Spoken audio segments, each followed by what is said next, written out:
da trama, o Esaú, né, sendo passado por trás pelo Jacó, uma história de pilantragem, se a gente não compreende esse testamento. De fato, a gente acaba perdendo a fé, não é? A gente acaba encontrando aqueles velhos lá, olhando para Susana e não é, querendo, etc. Então a gente fica um pouco chateado com tudo isso. Sabe, José, a igreja na Idade Média acabou até retirando um pouco a Bíblia de circulação.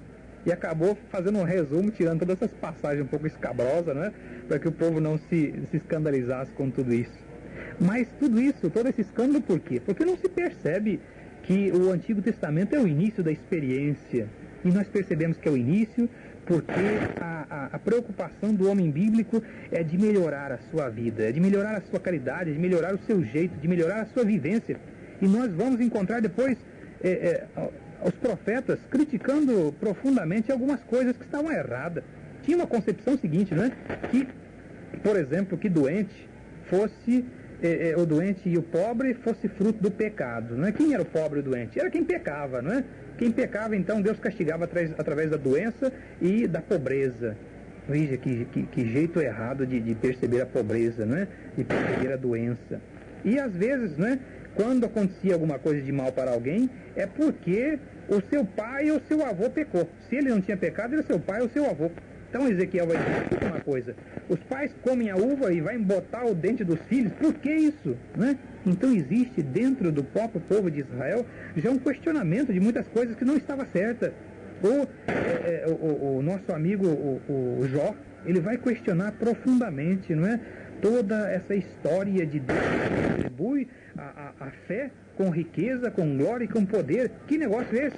Mas eu sou justo e Deus está me recompensando na dor. Portanto, também na dor, também na doença está a presença de Deus. Portanto, a doença e a dor não é fruto do pecado. Nós devemos descobrir a raiz do pecado, a raiz da dor e a raiz da miséria em outro lugar e não no pecado. Então nós vamos percebendo que no Antigo Testamento vai se criando uma caminhada que pouco a pouco vai criando um espaço extraordinário, um espaço necessário para que Jesus Cristo venha e seja compreendido. Veja, José, se Jesus Cristo tivesse Abraão, tinha dado uma zebra tremenda. O pessoal não teria entendido absolutamente nada do que ele tinha dito.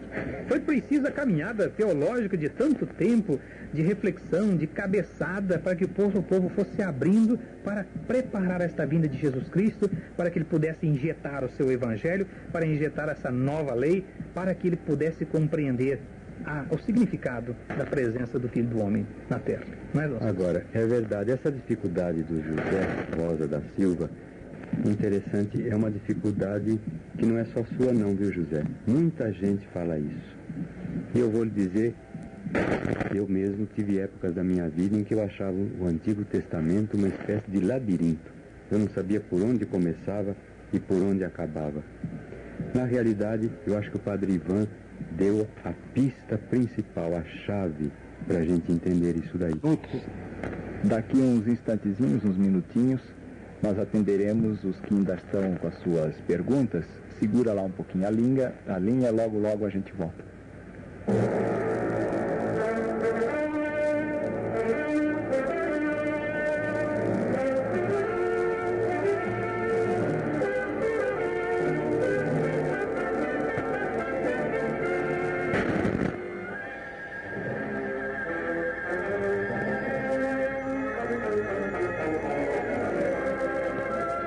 Será sempre necessária a existência de um caminho, mesmo que seja o do Calvário. E ainda que se realize a malsinada hecatombe do Apocalipse, nisso tudo o que impressiona é a singela descrença do ser humano. O homem foi capaz de destruir o seu próprio Deus. No mundo pagão, todos os deuses foram destruídos. Não restou ninguém. Júpiter, Zeus, Mercúrio, Íris, Osíris, a sábia Minerva e Apolo, Amon, Atom, Zaratustra e Cristo. Tudo acabou. Matamos todos eles. Chegamos a um ponto em que os deuses já nem são necessários. O homem, feito à imagem e semelhança do Criador, liquidou as imagens e agora se prepara para o momento da semelhança. Ele próprio, homem, sendo Deus de seus destinos. E é aí que o Olimpo se enfumaça e começamos a tocar as bordas do Apocalipse.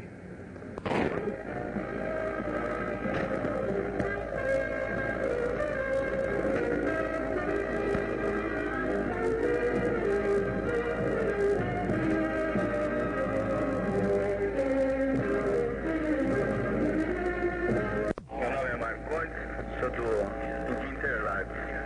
Eu queria saber o seguinte: a Bíblia não faz nenhuma citação sobre santos. E por que a Igreja Católica eleva tantos santos e presta tantos santos? Obrigado. O Marcondes, realmente, no Antigo Testamento não se fala de santos, mas tem figuras ali fabulosas, extraordinárias, né?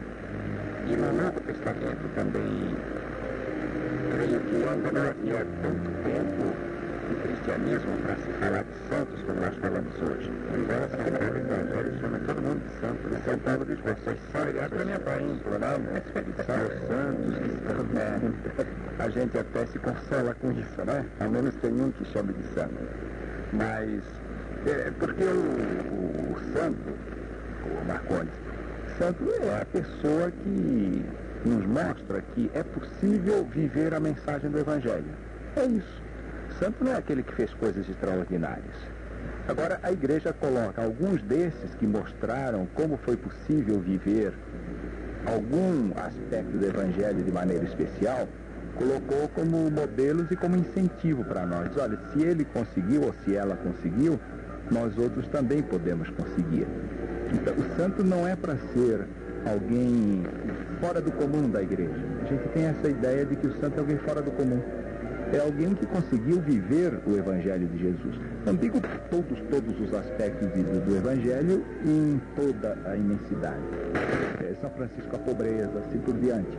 Eles, em alguma proposta do Evangelho, conseguiram ser exemplares. Isso modificou muito a plataforma teológica da igreja e foi a origem de todo este movimento que ficou no Concílio Vaticano II, que depois vai desembocar em Medellín, vai desembocar em Puebla, e que está gerando toda essa nova forma de ser igreja de hoje.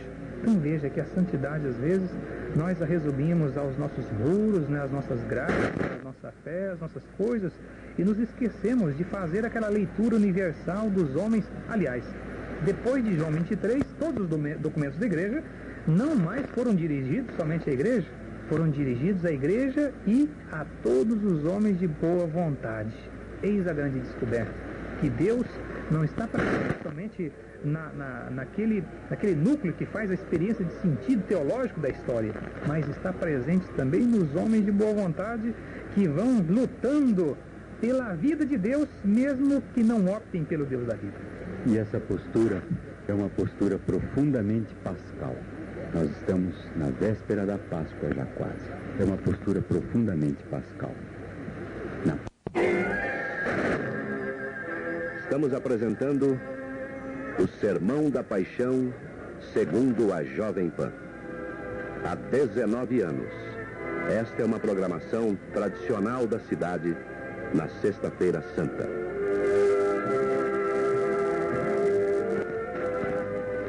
São 23 horas e 32 minutos em São Paulo. O meu nome é Otávio do Jacenã. Eu queria uma explicação sobre o pecado original. Eu não acredito que o filho deva pagar com o pecado do pai ou o neto pagar com o pecado do avô. É isso que eu queria saber. Muito bem, Otávio. De fato, o teu questionamento é sério. Agora, o pecado original acho que nasceu por um problema diverso, ao contrário daquilo que você coloca. Eu acho que é o pai que acaba pagando pelo pecado do filho. Vamos ver de que jeito, né? Se nós abrimos o livro dos Juízes, que é o terceiro livro da história deuteronômica, nós vamos encontrar lá no capítulo 2, versículo 17, a razão um pouco da doutrina deste pecado original. Ali, o deuteronomista nos vai descrevendo que logo depois que o povo se consertava, se encontrava, se tornava fiel a Deus, depressa se afastava do caminho de seus pais haviam seguido, obedientes aos mandamentos de Javé, e não os imitavam mais.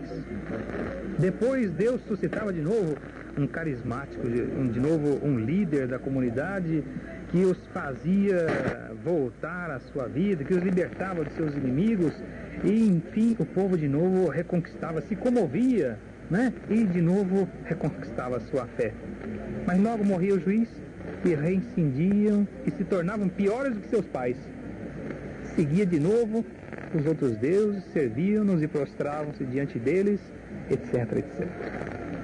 Então, o homem bíblico foi refletindo sobre si próprio. O que é que faz com que a gente seja tão limitado assim? Puxa vida, todos lutam para construir a nação, para restaurar a nação, restaurar a liberdade, restaurar a fraternidade. Quando tudo parece que está bem, de novo se descamba e é necessário recomeçar tudo de novo. Então começaram a perguntar, acho que sempre foi assim. Puxa vida, se o filho foi assim, acho que o pai também foi assim, o avô foi assim, o tataravô foi assim, Adão foi assim. O primeiro homem nasceu também limitado. Eis então o início do pecado original, né? O pecado original. O homem que se desencontra consigo próprio. O homem que percebe a sua limitação, e não somente a sua, mas de todos os seus irmãos de ontem também. Lógico que o pecado original, ele é descrito de uma tal forma, né, que às vezes nós devemos compreendê-la. O Dom Celso dizia que é importante a gente saber o gênero literário em que é escrito um texto para poder compreendê-lo, tanto o gênero literário do Novo Testamento como aquele do Antigo Testamento. Se você se recorda, Otávio, o pecado original é inserido num contexto do paraíso, né, onde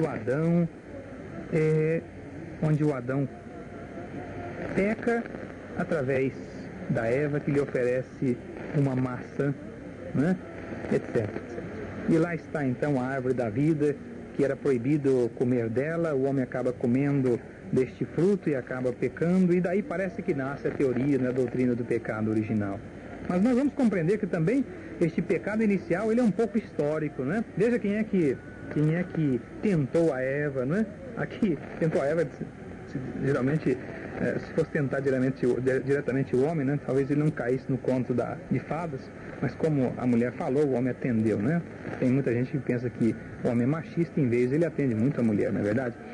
E esta serpente, no momento em que é escrito este texto do Gênesis, né? Ela tem um significado muito claro, muito evidente.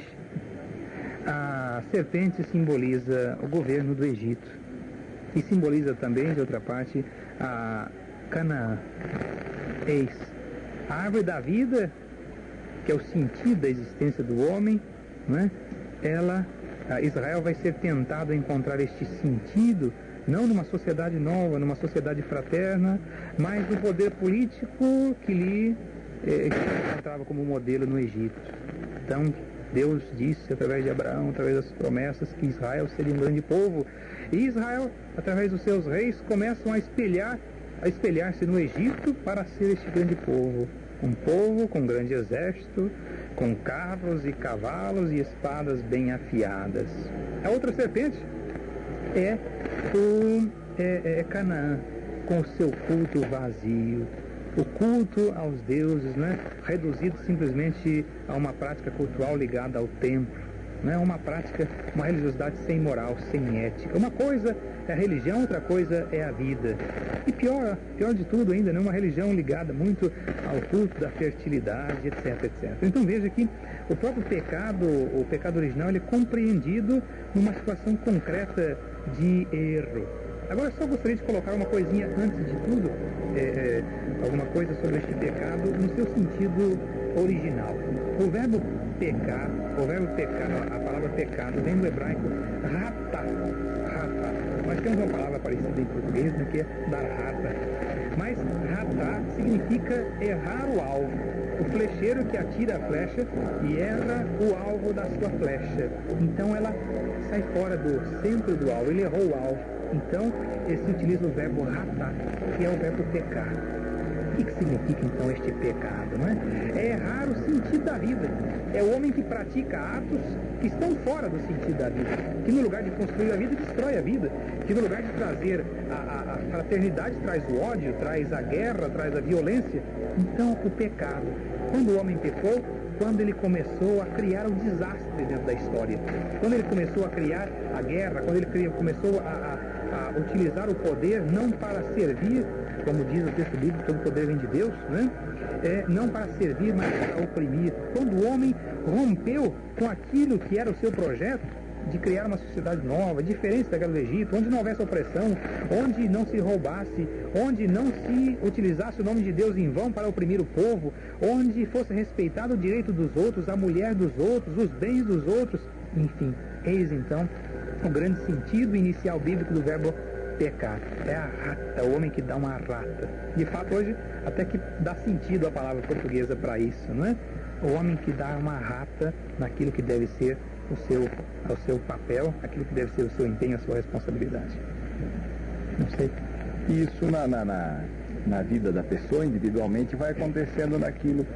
Não se poderia, talvez, resumir naquela frase de São Paulo, que ele diz, eu vejo o bem, mas não faço esse bem que eu vejo que é bem. E faço o mal que eu não quero que eu faça. Justamente é uma contínua essa luta, esse conflito, né? É que o documento, né, Gaudium et Spes recorda pra gente no número 10. Isso na vida pessoal, e também existe isso na vida social, sem dúvida, né? Sim, a isso nós chamamos a existência do mistério do pecado. Mistério não no sentido de que seja um quebra-cabeça, mas mistério no sentido de que seja essa realidade. Quase às 24 horas, quase ao final do dia desta Sexta-feira Santa. E com isso também encerramos esse terceiro segmento de 12 horas à disposição para ajudar e encontrar maneiras de nossos ouvintes poderem ir esclarecendo suas dúvidas. Ao menos os que tiverem chance de encontrar o telefone, a linha telefônica desocupada, e poder apresentar sua pergunta. Muitos outros, naturalmente, estariam na linha também, mas infelizmente, como o tempo passou, nós vamos agora nos despedindo, pedindo a Dom Celso e ao Padre Ivan que dê a sua mensagem pascal aos nossos ouvintes. Meus caros amigos, vocês tiveram a paciência de nos ouvir até agora. Obrigado pela minha parte.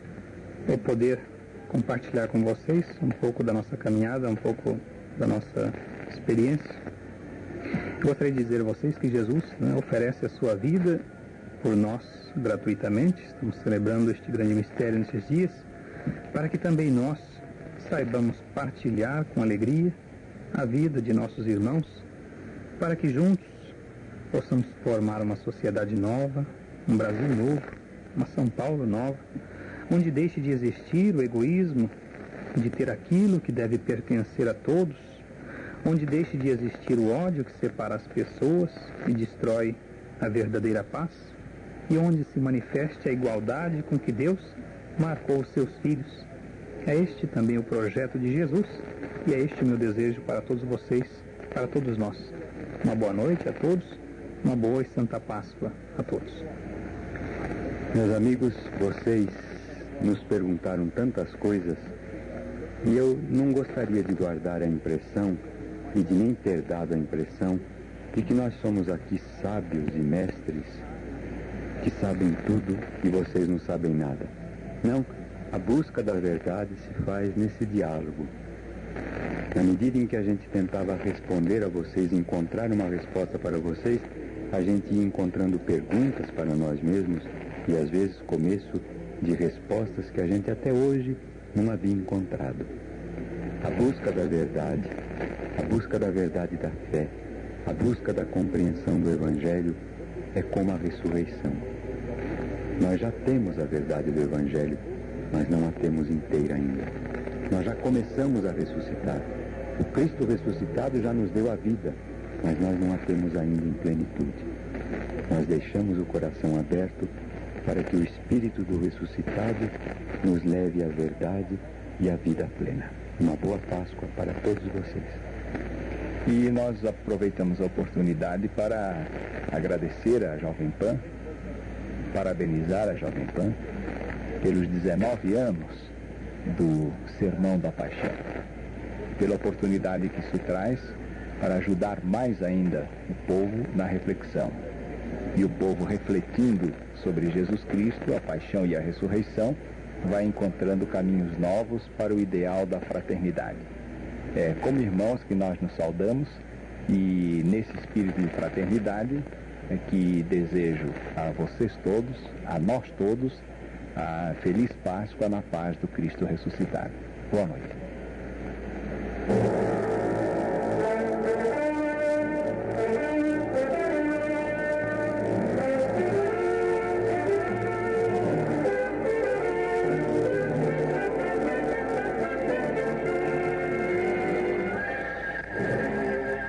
Estamos apresentando o Sermão da Paixão segundo a Jovem Pan. Há 19 anos.